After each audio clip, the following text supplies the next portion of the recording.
మెట్పల్లిలో MLC కవిత media సమావేశంలో మాట్లాడారు. Gulf కార్మికులకు సీఎం కేసీఆర్ ప్రభుత్వం అండగా ఉంటుందన్నారు. మల్కాజ్గిరి ఎమ్మెల్యే మైనంపల్లి హనుమంతరావును మర్యాదపూర్వకంగా కలిసిన బాసర మాజీ సర్పంచ్ మమ్మాయి రమేష్ ప్రస్తుతం నియోజకవర్గంలో నెలకొన్న రాజకీయ పరిణామాలపై సుమారు గంట పాటు చర్చించడం జరిగింది.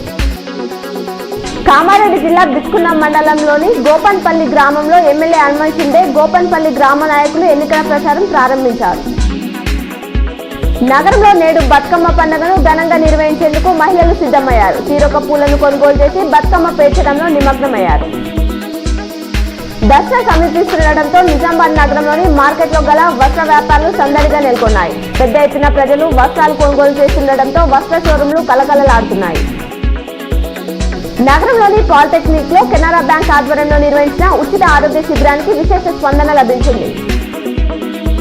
నిజామాబాద్ మార్కెట్ లో బంగారం వెండి ధరలు ఒక్కసారిగా బాగా పెరిగాయి. తులం బంగారం ధర శనివారం 62,700 పలకగా కిలో వెండి 78,700 పలికింది. కామారెడ్డి జిల్లా పిట్ల మండల కేంద్రంలో అట్ల బతుకమ్మ సందర్భంగా మహిళలు బతుకమ్మలు ఆటలు ఆడి సంబరాలు జరుపుకున్నారు. బాల్కొండ నియోజకవర్గంలోని పడగల్ గ్రామానికి చెందిన స్టార్ యూత్ యువకులు టీఆర్ఎస్ లో చేరడం జరిగింది.